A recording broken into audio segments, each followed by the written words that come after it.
רדיו.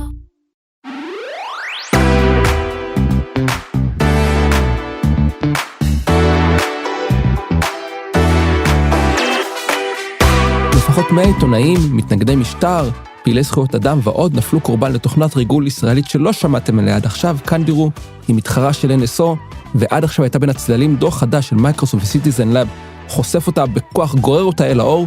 אנחנו נדבר עם דוקטור ביל מרזק מסיטיזן שאחראי על הדוח, והוא יספר לנו על הממצאים ועל ההשלכות שלהם. וגם, מי המנכ"ל שרוצה לשלם הרבה פחות לעובדי ההייטק, ומה מתכנן לעשות עם הכסף שנשאר לו.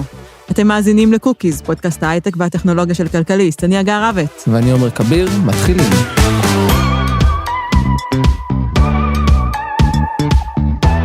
בטח לא שמעתם עד השבוע האחרון את השם קנדירו, החברה הישראלית מתחרה של Nso, פעלה באופן די חשאי במשך כמעט עשור. עכשיו היא נחשפת בדוח מיוחד של סיטיזן באוניברסיטת טורנטו ומיקרוסופט, שמגלה שהיא פעלה במדינות כמו ערב הסעודית, בחריין, ישראל, הרשות הפלסטינית וגם מדינות אירופאיות, ושהמוצרי הריגול שלה שימשו לריגול אחרי עיתונאים, מתנגדי משטר, פעילי זכויות אדם, עורכי דין, פוליטיקאים ועוד. מי שהוביל את הגילוי הזה, את המחקר הזה, דוקטור ביל מרזק, מסיטיזן ומאוניברסיטת ברקלי, והוא נמצא איתנו כאן על הקו לדבר על הממצאים שלו. הרעיון יהיה באנגלית. Hello Bill, how are you? Hi, I'm doing well. So, let's just tell us what you found in your research. Sure. So in this latest report about Candiro, the main findings were that Candiro's spyware, which they sell exclusively to governments, was being used to spy on more than 100 targets, Windows computers located in more than a dozen countries around the world. And targets of the spyware included journalists, politicians, activists, lawyers, and other members of civil society. And this was a joint report, of course, with Microsoft. And the way that the report worked is that we at Citizen Lab were able to find an initial copy of Candiru's spyware based on some internet scanning technique that we used. And we shared this copy of the spyware with Microsoft. And Microsoft was able to basically look at their security telemetry and figure out which of the Windows users around the world were infected. And ultimately, they were able to remove the spyware from the infected computers and send notifications and alerts to the computers that the spyware had been removed. And we're talking about 100 users they identified. Can you tell us the attributes of these users? Right. So it was 100 users that they identified.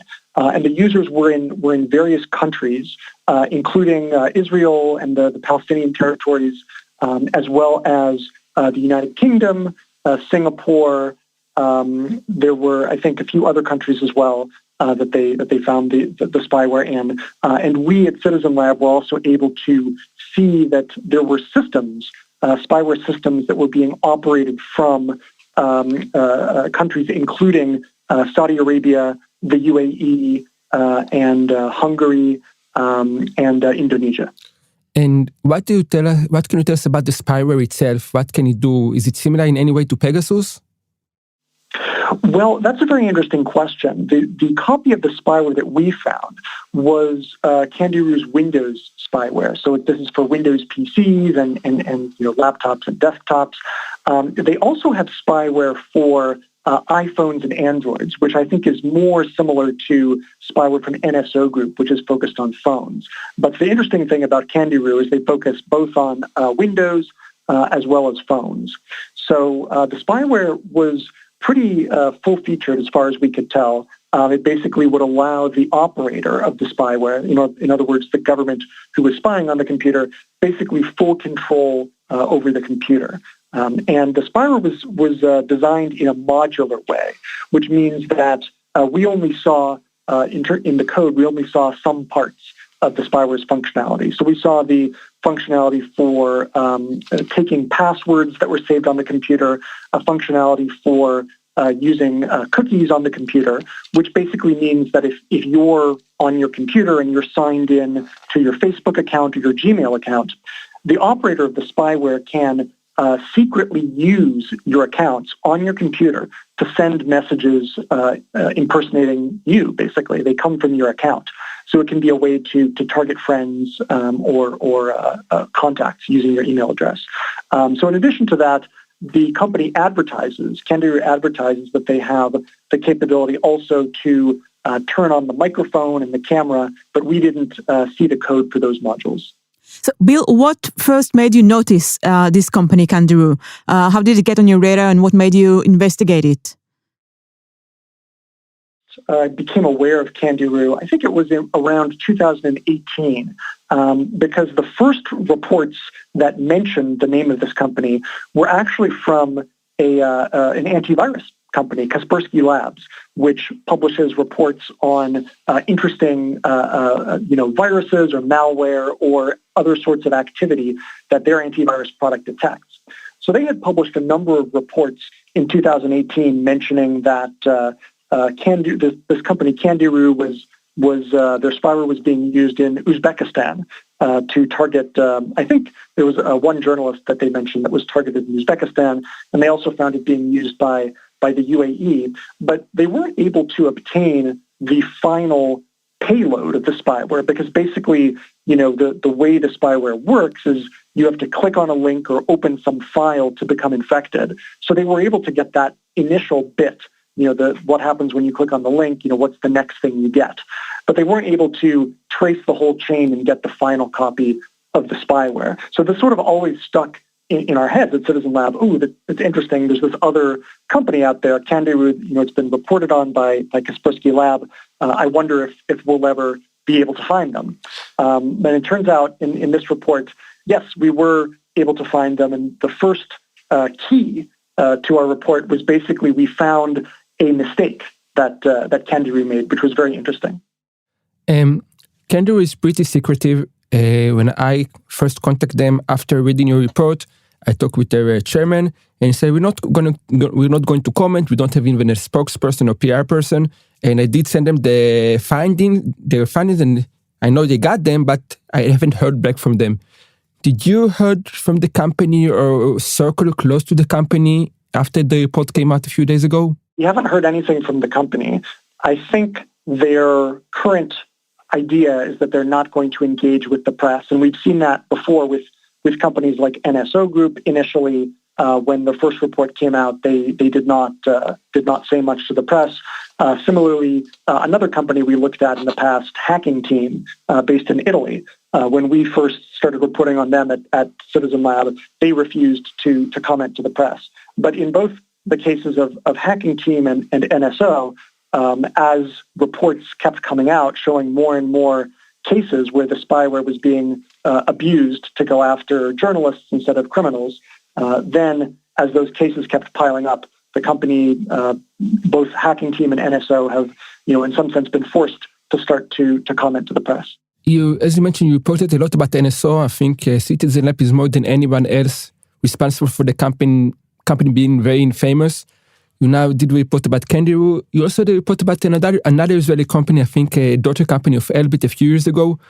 Is it a coincidence that you report about a lot about Israeli companies, or is it the ecosystem here really positive toward this sort of aggressive cyber companies? Well, I think, yes, it is the tech ecosystem in Israel. There's a very robust talent pipeline that's coming out of the military service and the intelligence service, and those people are looking to or encouraged to do startups or join startups. And there's a lot of obviously money in terms of you can make a lot of money working for these companies like Nso Group or Candiro. According to reports, I think they make somewhere around maybe $200,000 a year for people who work in development at these companies. So it can be very lucrative, I think. And we don't really see that ecosystem currently in many other countries in the world. So I think there's sort of that unique characteristic that leads to a lot of these companies being formed in Israel because the capital is there and the talent is there. You also have in your report a lot of criticism toward the local regulator, the Ministry of Defense here in Israel. That's correct, yeah. So, obviously this is, as you mentioned, the third company that we found based in Israel where the spyware being sold to foreign governments, and then those foreign governments are abusing the spyware. And I think, it's really driving home the point for us that this is not just a case of, there's one bad company that's misbehaving and selling the spyware to Saudi Arabia or the UAE who's abusing it. No, it's actually the whole industry, and it's not just, of course, in Israel. It's wherever we see these companies popping up, they're selling their spyware to the same cast of characters. You see Saudi Arabia, you see UAE, you see maybe Central Asia like Uzbekistan and Kazakhstan, countries where maybe they're using it occasionally to go after criminals and terrorists, but really what they're interested in is threats to the dictatorships in these countries. And who are the threats? Well, the threats are journalists and activists and people trying to speak truth to power.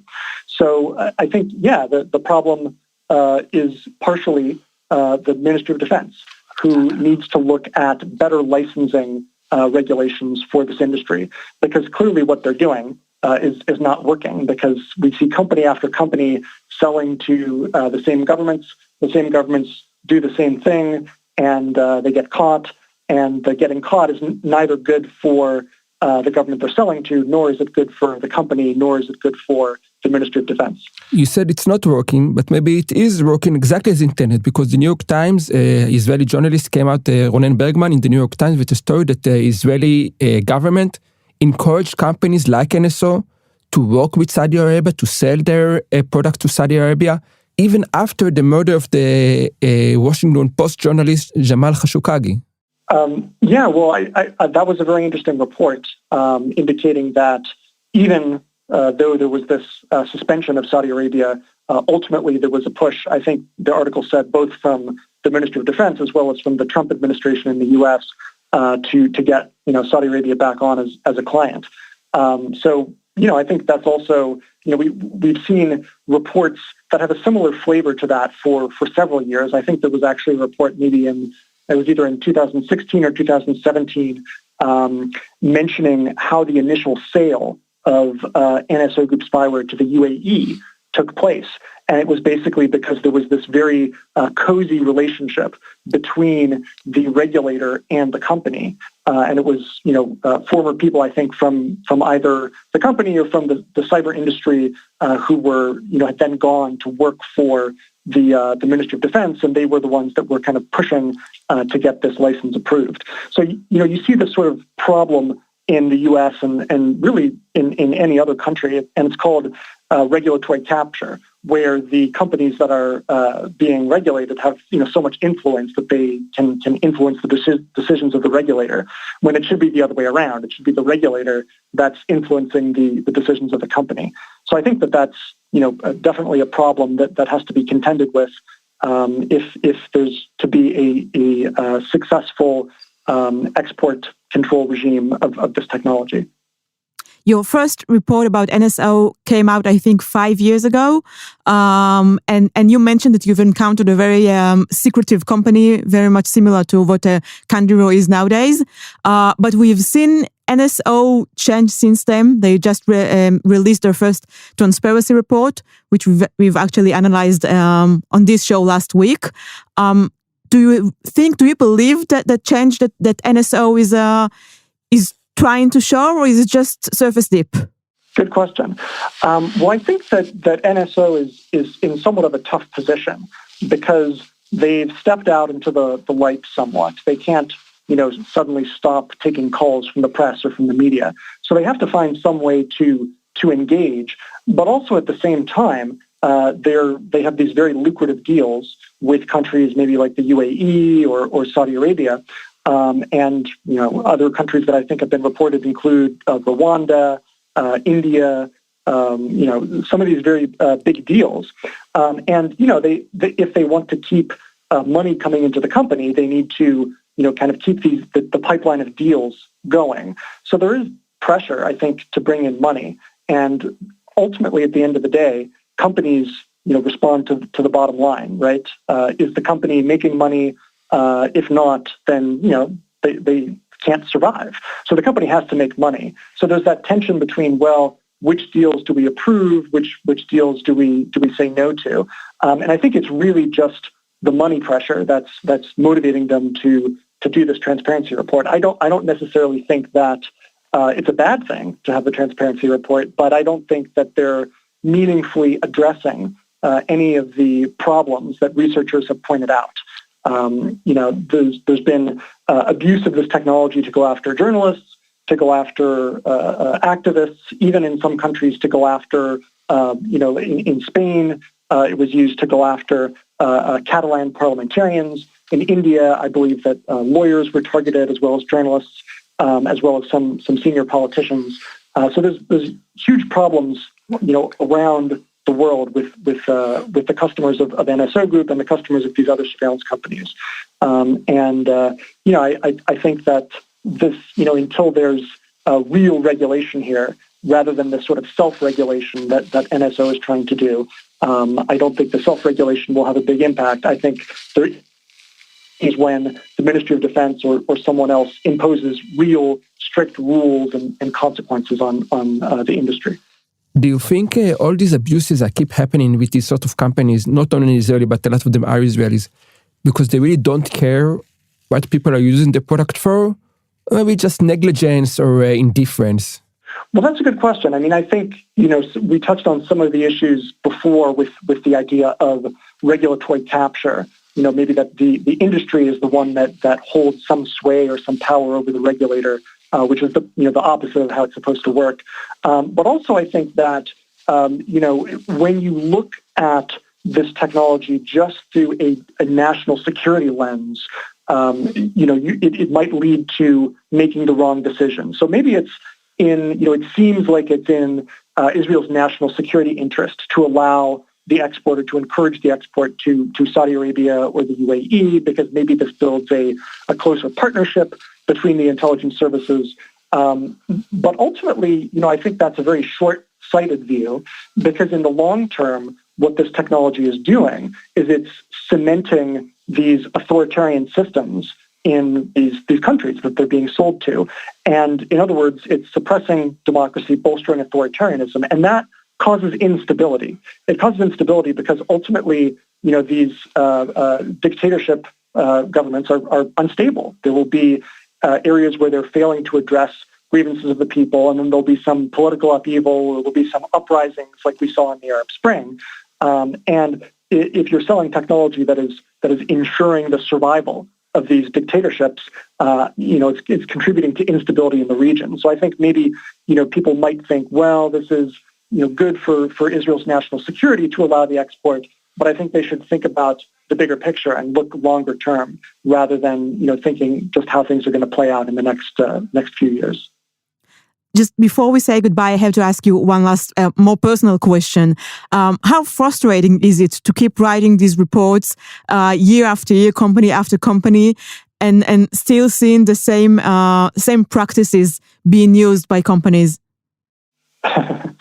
Well, it's easy to feel that no progress is being made, it can be kind of discouraging. But I also, there is also a positive note, I think, because whenever we see one of these big cases, like, for example, the WhatsApp case, where there were, I think, 1,400 targets, and there was a big impact there. And you're referring to the WhatsApp suit against NSO using its WhatsApp platform to introduce its spyware to iPhones. Exactly. Well, I think they were using it for Androids, but yes. It was basically this WhatsApp hack that WhatsApp was able to patch, and not only did they patch it, they were able to notify more than 1,400 targets directly to their phones. So I think that is, not only are the the techniques evolving from the companies that are producing these tools, but also researchers and civil society and tech platforms like Facebook and WhatsApp are also evolving their responses. And I think that WhatsApp case was an example of something we hadn't seen before, where there was this mass notification and unmasking of the hacking targets. In other words, something that was supposed to be confidential turned out to not actually be very confidential. And I think those big cases like that are something new that we didn't see before. So I think it's a positive development that can bring more accountability to this industry, and I look forward to continuing to work on the issue, and we'll see what comes next. Thank you, Bill. We are looking forward to reading your next report. They're always very illuminating and interesting. Thank you for being with us here today. Thank you. Thank you for the interview.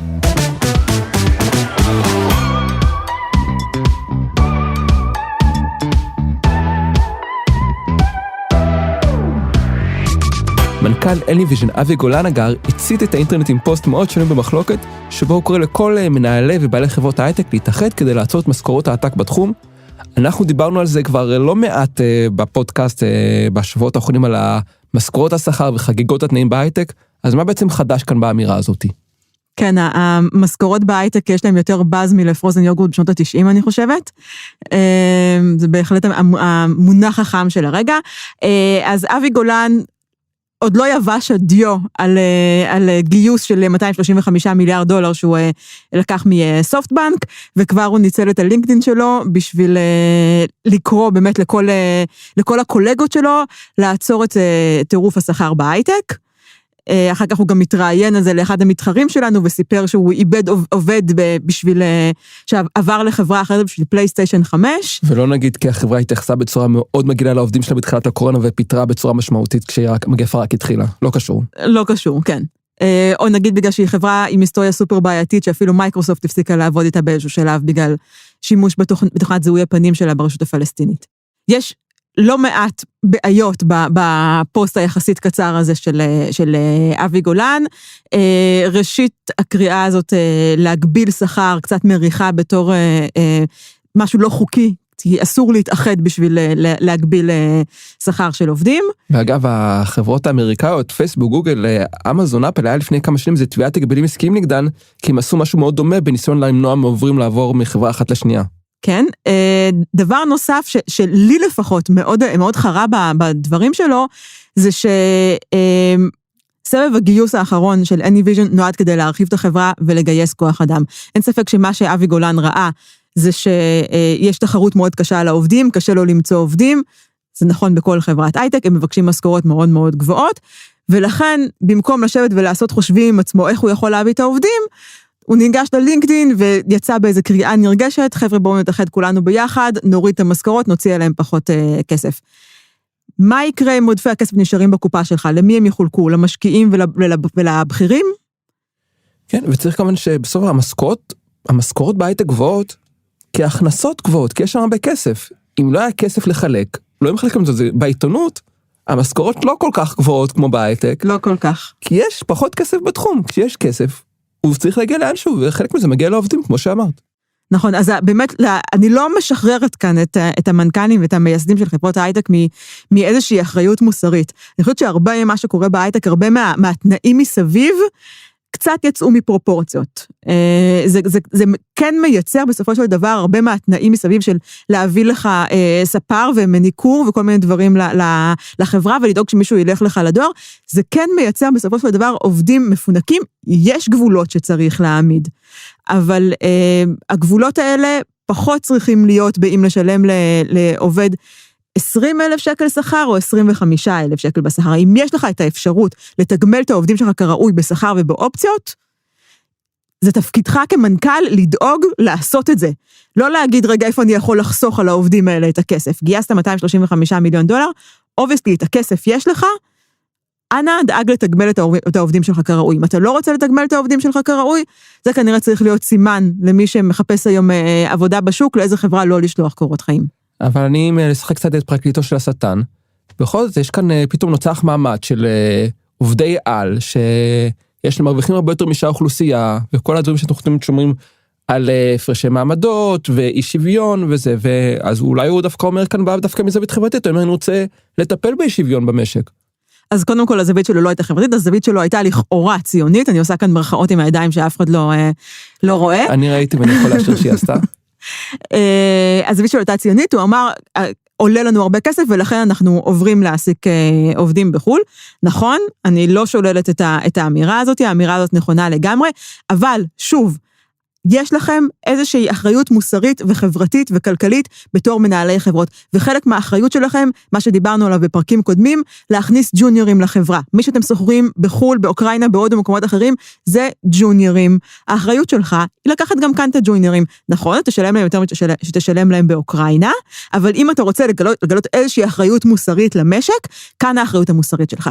לא רק לקחת ג'וניורים, אלא לדאוג שהם יגיעו לא ממרכז תל אביב, ולא יוצאי 8200, אלא מעוד מקומות בחברה. הפרקטיקה הקבועה של חברות סטארט-אפ כרגע, זה לתגמל את העובדים שלהם בסכומים מאוד גדולים, או בהטבות כמו נסיעות לחול, וכל מיני פרסים כאלה, על זה שהם מביאים עובדים אחרים לחברה. אני שמעתי לאחרונה על חברה שמשלמת לעובדיה, לעובד שמביא חבר 10,000 שקל, זה סכומים מטורפים, אנחנו לא נתקלנו בהם עד כה, זה בגלל המשבר כוח אדם, אבל מה הפרקטיקה הזו עושה? הפרקטיקה הזו גורמת לזה שאתה מרחיב את מעגל העובדים שלך עם אנשים שסופר דומים להם.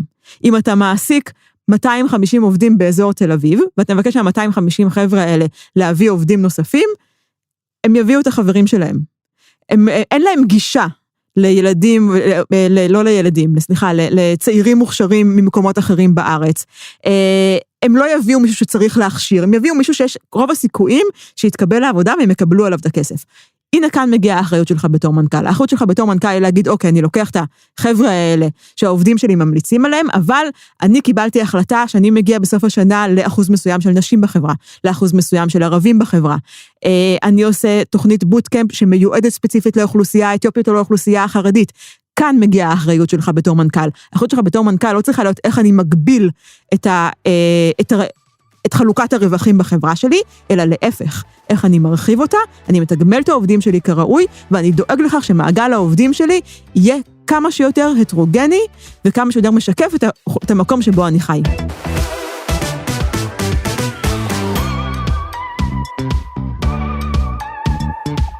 מהקוקיז אנחנו עוברים לקוקיות, הדברים שקראו לנו השבוע ושמחו אותנו, שאנחנו רוצים להמליץ עליהם, או לספר עליהם.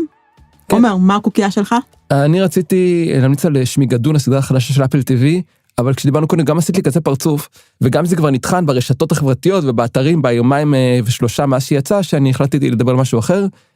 נשיא ארצות הברית ג'ו ביידן נשאל שאלה מה דעתו על רשתות חברתיות, וענה בצורה מאוד פשוטה, הם הורגים אנשים, הם הורגות אנשים.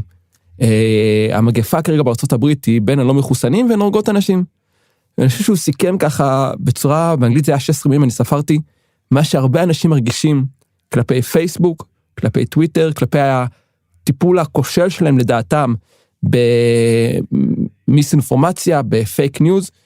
פייסבוק פרסמו פוסט שהוא ארוך פי 50 מההצהרה של ביידן שמנסה להזים את הטענות האלה, אבל בתחרות האמוציונלית ביידן בבירור ניצח, ומה שחשוב כאן שזה מצביע בעצם על הכיוון של המשטר, של הממשל של ביידן, על הרצון שלו לעשות הסדרה, להגביל את היכולות של הרשתות החברתיות, להכניס אותנו יותר תחת פיקוח.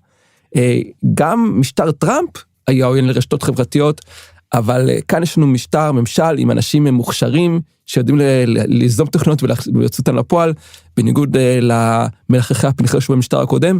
אז אני חושב שההצעה הקצרה הזאת, זה משהו מאוד מאוד צריך להפחיד את צוקרברג, ואותי מאוד משמחת, כי באמת הגיע הזמן שמישהו יעשה משהו רציני שם. טוב, אז לא נתתי לך להמליץ על הסדרת מחזמר המטופשת של אפל TV. מצחיקה ומענה וכיף ממש לראות, לא משנה. לא ממליץ עליה, כי לא רשו לי. ובמקום זה אני אמליץ על סדרה מטופשת משלי. Never have I ever.